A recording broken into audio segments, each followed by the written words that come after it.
Hi hello అండి. అస్సలు ఈరోజు వీడియో లేట్ అవ్వడానికి ఈ ఒక్క కారణం అండి. ఇక ఇవైతే కేజీ 200 అంట. కొంచెం ఎక్కువే ఉన్నాయండి. ఆమె అంటే తెలిసిన ఆమె. ఫస్ట్ నుంచి ఆమె దగ్గరే తీసుకుంటా ఉంటానని చెప్పి కొంచెం ఎక్కువ తక్కువ ఇస్తూ ఉండిద్ది.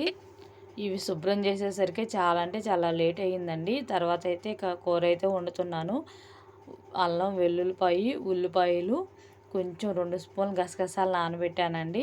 గసగసాలు వేయటం వల్ల కూర అనేది కొంచెం గుజ్జుగా ఉండిద్ది. సరిపడా ఆయిల్ వేసి ఆయిల్ వేడెక్కిన తర్వాత అయితే అల్లం వెల్లుల్లి పేస్ట్ పచ్చివాసన పోయేదాకా వేయించానండి. తర్వాత పచ్చిరొయ్యలు కూడా వేసి కొంచెం సేపు వేగిన తర్వాత సరిపడా ఉప్పు కారం వేసి కొంచెం వాటర్ పోసాను.